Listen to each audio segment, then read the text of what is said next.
My Nana curses more than I do. She looks at her hand of cards and says horse shit. She posts the election results on Facebook and says, goddamn rubbish. I didn't learn to curse from her, but she sure taught me to curse better. My Nana makes art. These collages of paint and tissue paper that rise off the canvas as if to pull you in. She turned her garage into a studio, and her pictures line the walls. My Nana met Frank Sinatra once. Says he was one of the ugliest men she has ever seen. I don't know what everyone else was thinking, she'll tell you.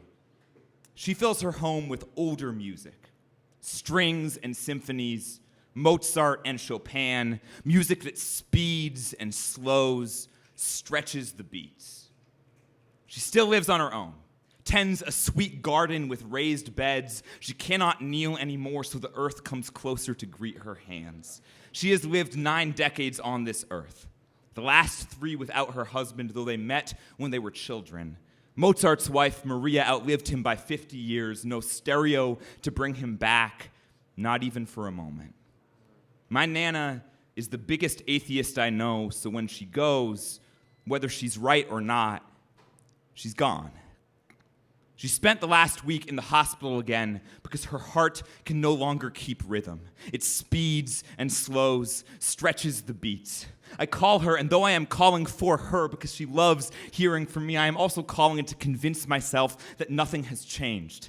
The sun still beats down on her garden, but it grows in her skin too, spots the doctors can't keep up with. One of her eyes barely works anymore. Her collages must seem flat to her now, the earth retreating as she reaches for it. For years, she has only painted landscapes, never people or cities or anything that is alive and knows it. She hasn't finished a piece since the stroke. Says they're no good anymore. I ask her about the half-finished collage on the work table, started just last month, the moon, a perfect wisp of white in an unfinished sky, and she says, rubbish, goddamn rubbish, and her garage becomes a junkyard, no longer a studio at all.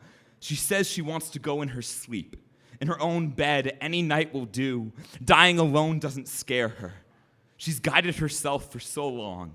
But the world without her does scare me. Without her, it flattens like a painting.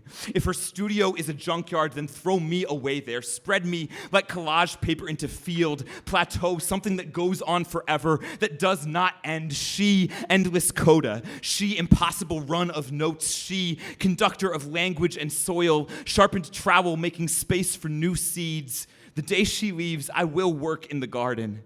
The day she leaves, I will curse in a way that would make her proud.